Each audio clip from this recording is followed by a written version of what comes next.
Hey there, you looking kinda cute. Please consider subscribing and check out our Patreon for more. Enjoy the video. Mateo, as a 19-year-old, stood tall and broad-shouldered among his group of friends with a reputation to maintain. He scoured the school hallway for his next target.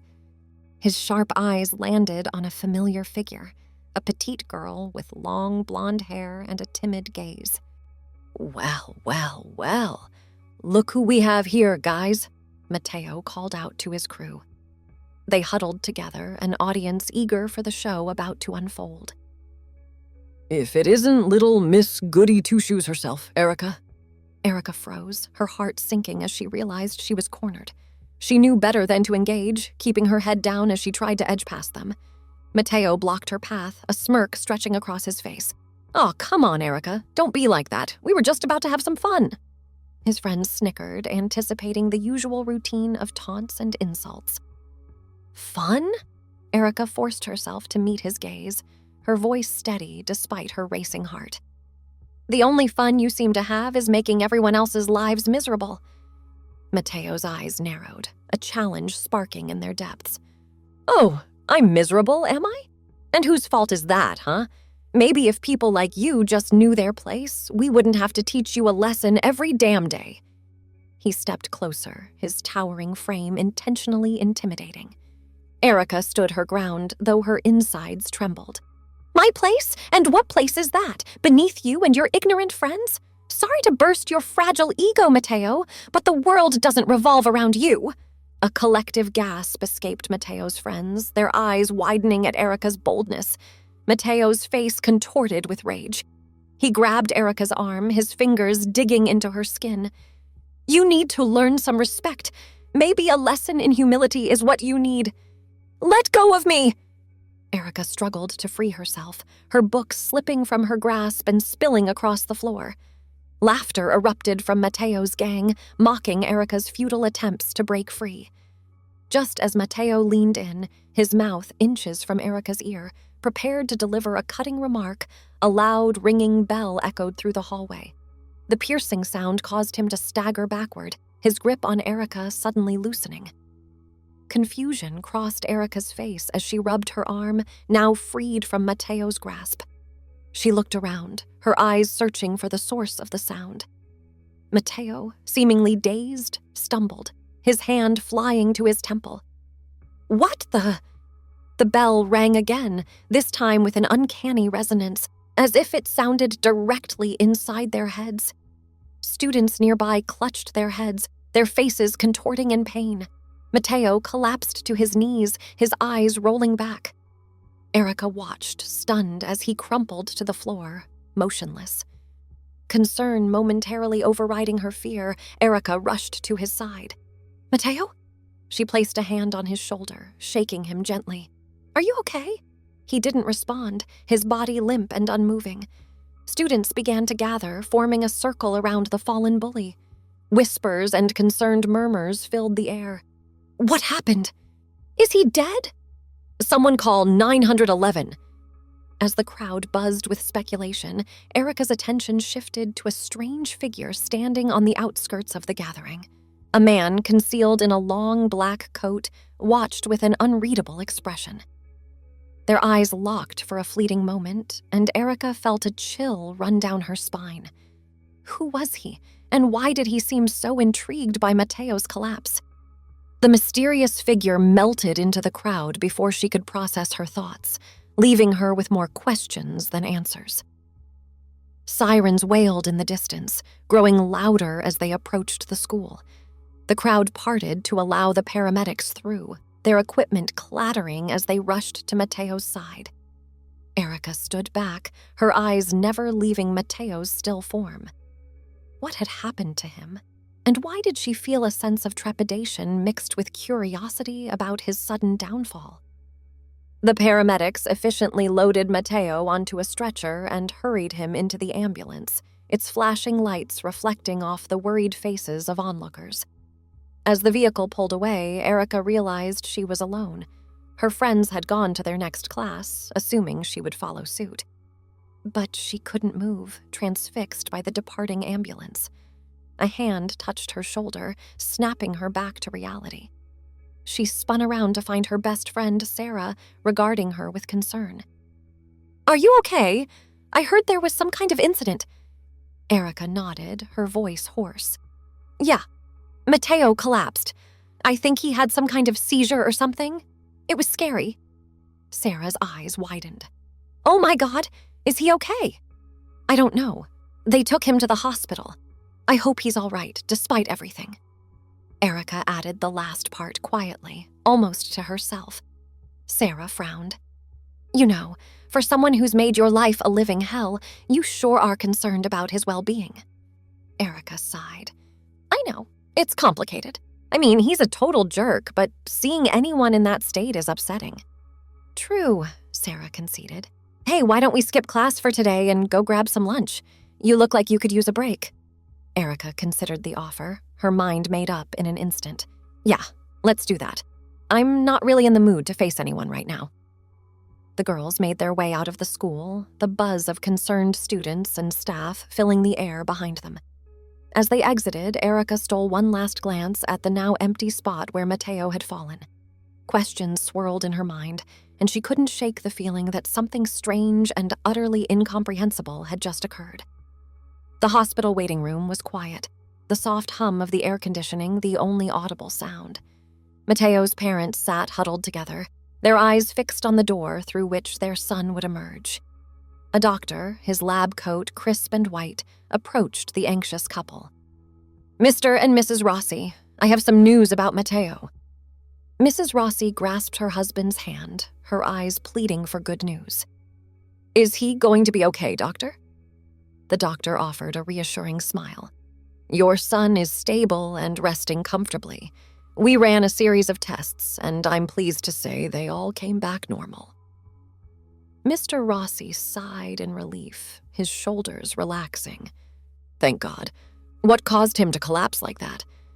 The doctor's brow furrowed slightly. "To be honest, I can't give you a definitive answer. We've ruled out any medical conditions or illnesses. His collapse remains a mystery." "A mystery?" Mrs. Rossi echoed, her worry creasing her forehead. "But will he be able to come home?" "Absolutely," the doctor assured her. "We'll keep him overnight for observation, but he should be able to resume his regular activities tomorrow." "Thank you, doctor," Mr. Rossi said, extending his hand. "You've put our minds at ease." The doctor shook his hand warmly. "No problem at all. I'm just glad Mateo is doing well. I'll have a nurse bring him out to you shortly." With that, he turned and disappeared through the double doors, leaving the worried parents to process the news. Mateo blinked slowly, his eyes adjusting to the soft light of the hospital room. He felt groggy, his body heavy as if he hadn't moved in days. A soft beep drew his attention to the heart monitor beside his bed, its steady rhythm a comforting sound. With a start, he realized he was in a hospital. But how had he gotten here?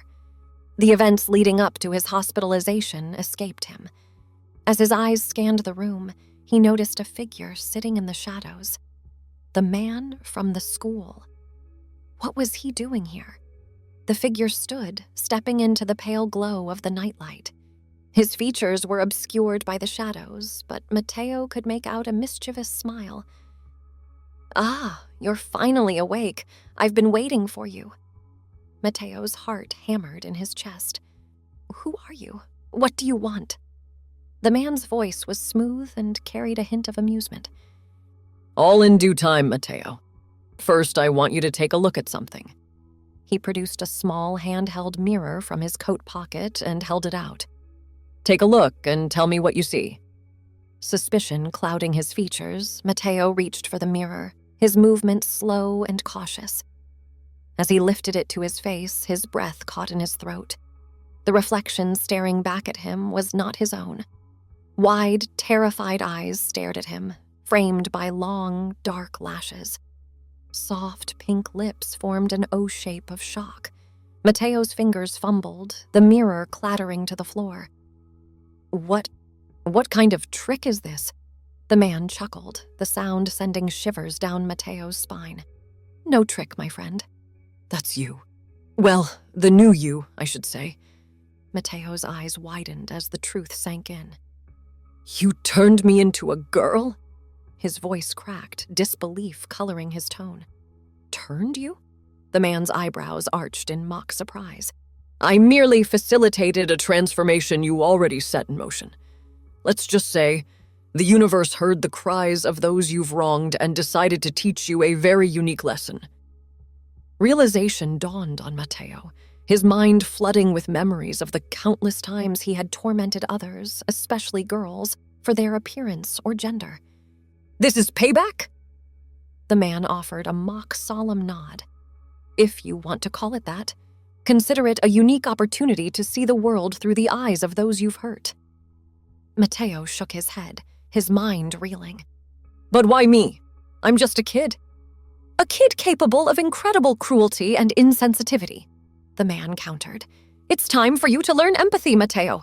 Or should I say, Ariana? Ariana? Mateo repeated, his voice cracking. The man inclined his head. It suits you, don't you think? Mateo wanted to reject the name, to scream and rage against this bizarre twist of fate, but something held him back. Perhaps it was the strangeness of his situation, or the unsettling sense that this mysterious man held all the answers. Now, I must take my leave. The man stepped back, his silhouette blending with the shadows once more. Remember, Ariana, this is your chance to understand the impact of your actions. Embrace this opportunity, and who knows, maybe things will go back to the way they were. With that, he turned and disappeared, leaving Mateo alone with his thoughts. Ariana reached up to touch her face, her fingers exploring features that felt both familiar and alien. Tears pricked her eyes as the enormity of her situation sank in. She was a girl. The sun had set by the time Ariana, clad in the clothes provided by the hospital, ventured out, her nerves on edge. She kept her head down, hoping to avoid drawing attention to herself. The last thing she wanted was to run into someone she knew. As she walked home, the cool evening breeze played with her hair, the sensation foreign yet oddly calming. Her steps slowed as she passed a group of boys, their laughter and banter echoing in the night. She felt their eyes on her, their gazes assessing. Ariana quickened her pace, her heart pounding as she imagined what they might do or say if they recognized her. Finally, she reached the privacy of her home, closing the front door with a sigh of relief. She leaned against it, her eyes closed, willing her thundering heart to settle. "Mateo, is that you?" Her mother's voice echoed from the kitchen. Ariana froze, her heart sinking as she realized she had forgotten about her parents. How would she explain her transformation? Mr. and Mrs. Rossi appeared, their faces creased with worry. "What happened? Are you all right?" Mrs. Rossi reached out, her hand hovering over Ariana's cheek. Ariana stood silent, her eyes pleading for understanding. Mr. Rossi frowned, his gaze intense. "What's going on? Why are you dressed like that? And why are you wearing makeup?" "Makeup?" Ariana's hand flew to her face, her fingers encountering the soft, smooth skin of her cheeks. She remembered the mirror, the shocking image reflected back at her. Mrs. Rossi's eyes filled with concern. "Honey, are you feeling all right? You're scaring us." Ariana took a shaky breath. I need to tell you something."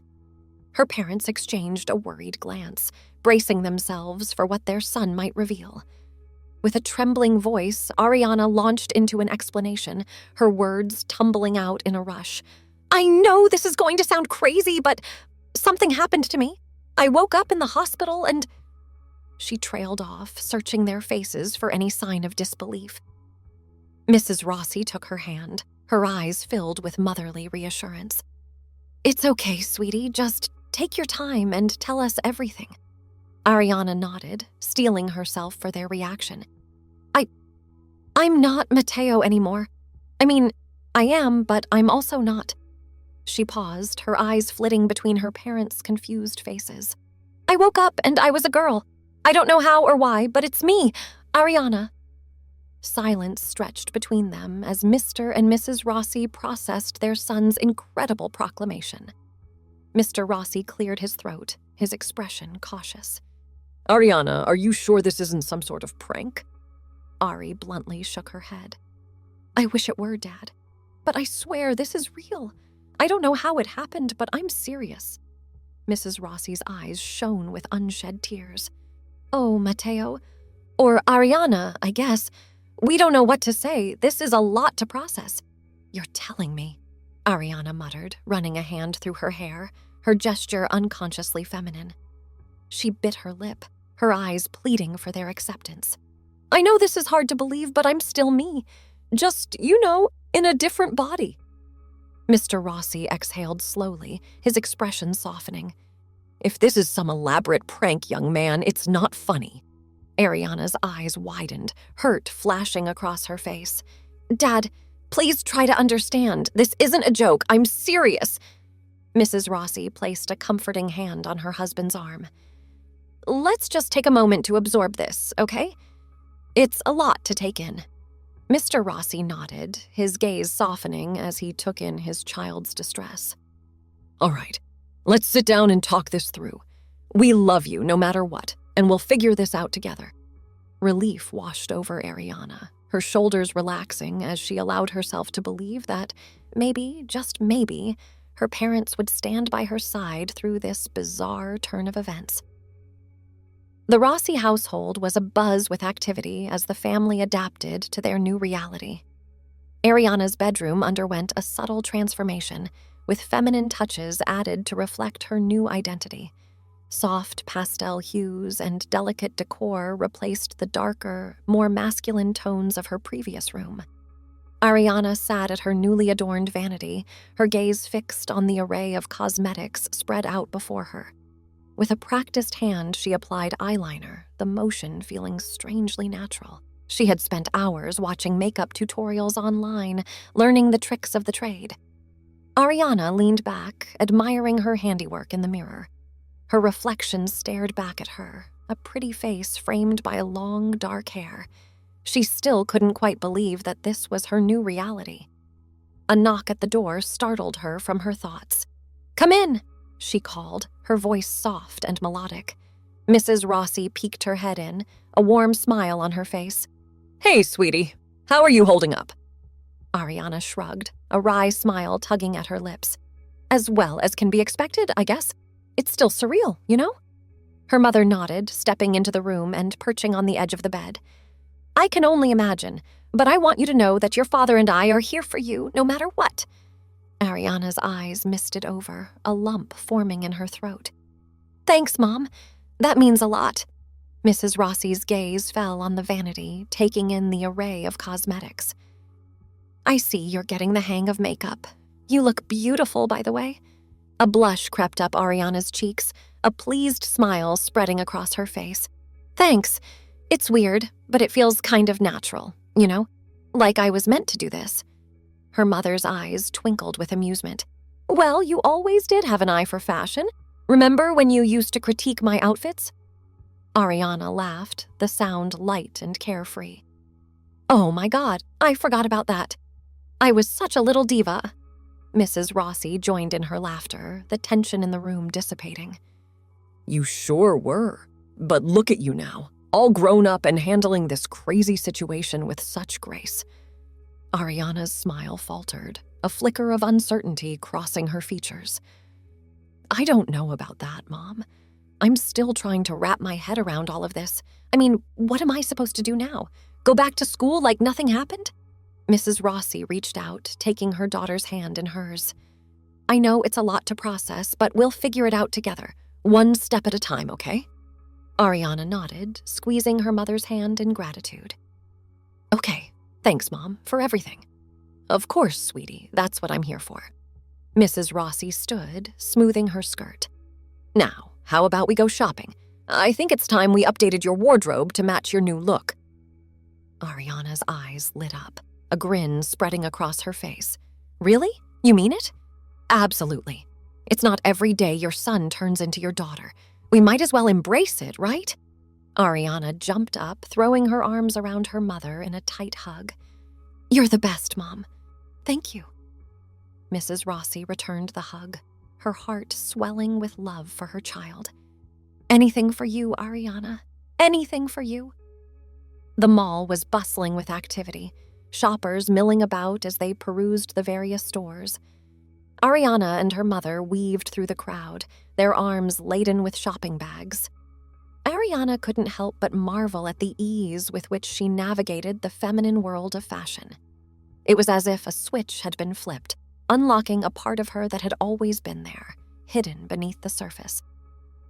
As they passed a group of teenage girls, Ariana felt their eyes on her, assessing her outfit and appearance. To her surprise, their gazes held no malice or judgment, only appreciation and perhaps a hint of envy. One of the girls, a pretty blonde with sparkling blue eyes, approached them, a friendly smile on her face. "Hey, I love your dress. Where did you get it?" Ariana glanced down at the floral sundress she wore, a blush creeping up her cheeks. "Oh, thanks. I got it at Forever 21. The girl nodded, her smile widening. "It looks great on you. I'm Chloe, by the way." I'm Ariana. Nice to meet you, Chloe. Chloe's eyes widened, recognition dawning on her face. "Wait, Ariana, as in Ariana Rossi?" Ariana's heart skipped a beat, fear gripping her chest. Had her secret been discovered already? Thanks for watching. Check out Patreon if you want to have early access to the other parts. If not, it will be online in a couple of days.